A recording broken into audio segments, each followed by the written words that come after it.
After she was done, I felt a little bit nervous because I was like, do you even know what you're doing? Like, have you ever done this before?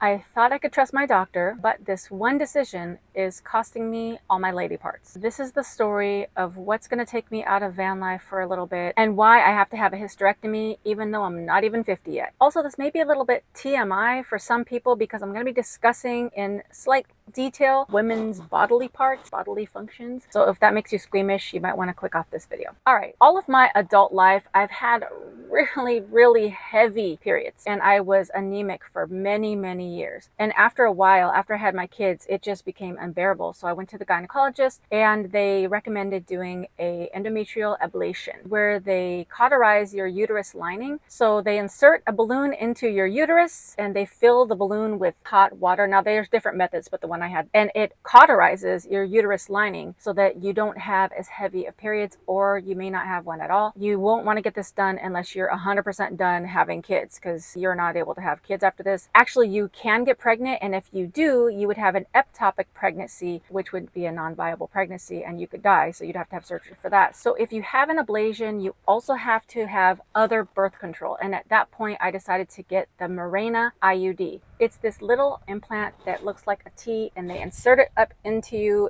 and it basically blocks the sperm magically. I don't really know how it works. And you can keep that implanted for 5 years, and then you get it taken out, and you can get another one or do other forms of birth control. So I had my IUD in place for around 7 years, and I was like, okay, I've hit my max. And with that Mirena, it has hormones in it, so it kind of regulates that as well. But I had had it in there so long that they were like, time to get it out and think of a different form of birth control. So here's where the story gets tricky. So in 2013, I went to a different gynecologist, and when I went in, I said, I'm done having children, so I just want to get my tubes tied, and that's going to be a wrap for me. But that gynecologist was like, but wait, there's another option. We're definitely recommending it, and it's called Essure. It's these two little metal coils. What she explained it to me as is they very gently go in through your vagina, and they implant these coils, one in each fallopian tube. And so after they're implanted, scar tissue forms around these coils, so they're just like scarred up. So then after 30 days, you go back and they shoot some dye up into the tubes to see if any dye passes through the fallopian tube. And if it passes through, then your tube is not occluded, I think it's called. Then that means that sperm could pass through. But if no dye gets through, then you're set, and that's your permanent form of birth control. I said, well, I'm not really sure about that. I think I might just want to get my tubes tied. But the gynecologist kept saying, this is great. It's so easy. You'll be in and out in like an hour. It's going to be great. And I was like, let me think about that. Oh no, this sucks. But you know what doesn't suck? Being part of the snack pack. All you gotta do is hit that subscribe button and the notification bell. Throw a like on this video and keep watching to the end to find out how I got into this mess. And after a long time thinking about it, I was like, well, if I get my tubes tied, it's going to be a longer recovery, plus it cost more for that medical procedure at the time. And so I was like, well, she said it was safe. She said it was easy and quick. So I went in for the procedure, and oh my goodness gracious, she was a straight liar. When I went in there, they put me up in the stirrups, and she went in there, and it was one of the most painful procedures I've ever had. And I have a pretty high tolerance for pain, but I was up there like pushing back, and she's like, oh, I know, I'm so sorry. And then I would hear her tell the nurse, oh, it slipped. Oh, we got to try it again. And she'd pull it out, and she's like, I'm having complications. Hang in there, sweetie. And I'm fighting back tears, and I'm thinking, you told me this was going to be super easy and gentle. Oh, I'm sorry, sweetie. We'll be done in a few minutes. And then she had to send the nurse out. She went out. She came back in. I don't know what they were doing, but I was like, bro, this is not what I signed up for. And it hurt so bad. After she was done, I felt a little bit nervous because I was like, do you even know what you're doing? Like,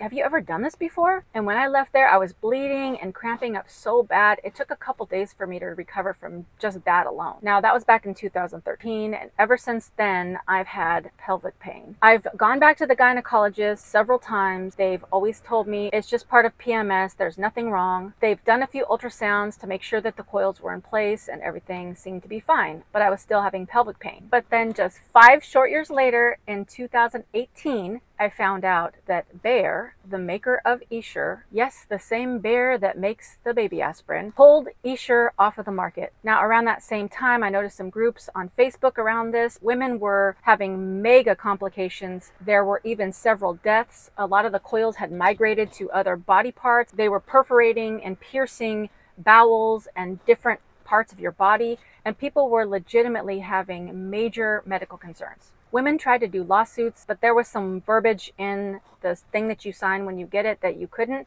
But long story short, over time, I guess there was a class action lawsuit, and it just settled like in the last year. And some women got compensation. Now, on a side note, I think it's awful that they didn't notify every single patient that had the Essure coils and include them in the class action lawsuit.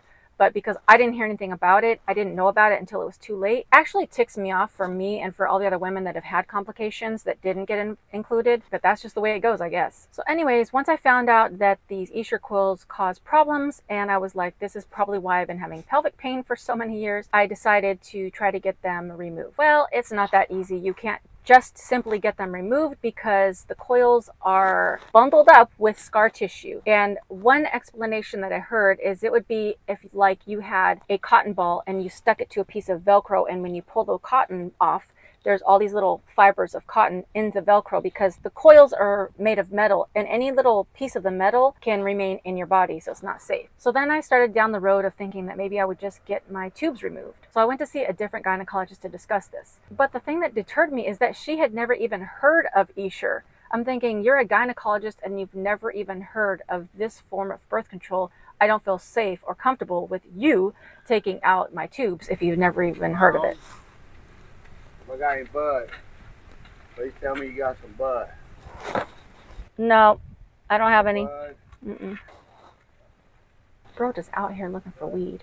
No, because I had so much pelvic pain, I had went back to a lot of different gynecologists, even when I was on my travels, and I'd say half of them knew what Essure was and half of them didn't, which was very worrisome. So at a certain point, I just kind of gave up on the idea of getting them removed because I was just too nervous to do anything about it. Which leads me to June of 2021. I was in my van. I was all the way up in New York, and all of a sudden my pelvic pain just started getting worse. I was just doubled over in pain, and I barely made it through the night, and the next morning I ended up going to the hospital in New York because it was hurting so bad. They did an ultrasound and a CAT scan and some other things, and they didn't see anything wrong. And I was like, something is definitely wrong. They noticed some cysts and fibroids, but they said the only thing that I should do is just continue to take pain medication, and when I got back to California, to check in with primary care doctor. At that point, I went to a gynecologist in the desert, and I asked about getting the tubes removed again.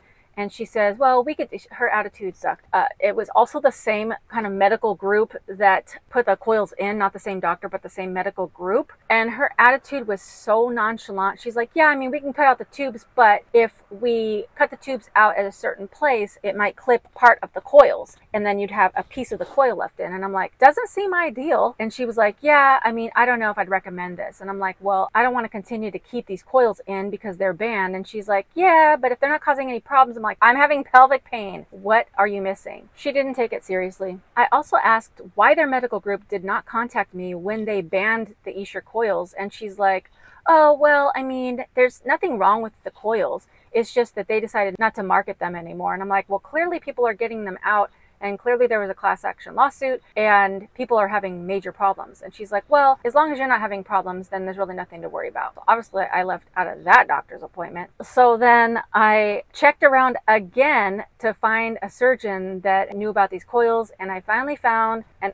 awesome surgeon in Riverside, California. And back in April of 2022, I had a phone consultation. She spent a bunch of time and really listened to all the experiences that I had. Because you have fibroids and cysts and these coils, and you're in perimenopause already, she recommended having a full hysterectomy. That way they could cut everything out except for the ovaries, and the coils would come out intact in the tubes. Now, this consultation was back in April, but because of the pandemic in the past, all the surgeries are scheduled out and pushed back super far. So it took all this time, and I was hoping to get the surgery in October, but they had a cancellation, and so I decided to take it, and the surgery is scheduled for September 15th, 2022. Now, this isn't just some basic old rinky-dink surgery. This is a full situation where I'm going to be under general anesthesia, and the recovery is between 4 to 6 weeks, with the first 2 weeks being the most critical. So after the surgery, my parents are going to pick me up and take me back to their house where I'll recover. Now, because of this, I've been taking every last minute to film and edit a bunch of videos in advance so that I'll have videos scheduled throughout the recovery time. So travel snacks will not end. However, I will be out of my van during the first part of the recovery. Has anything like this ever happened to you?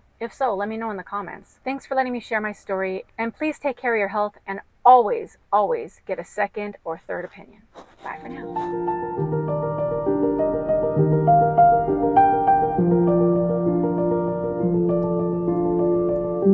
What's going to be taking me out of van life? Fudge balls. And why I have to have hysterectomy. Oh my gosh, come on now. If you move out of my way, it's this little yet who I'd only seen, that was who I had not to she sprang fudge. First time that was my why is it so hot in here?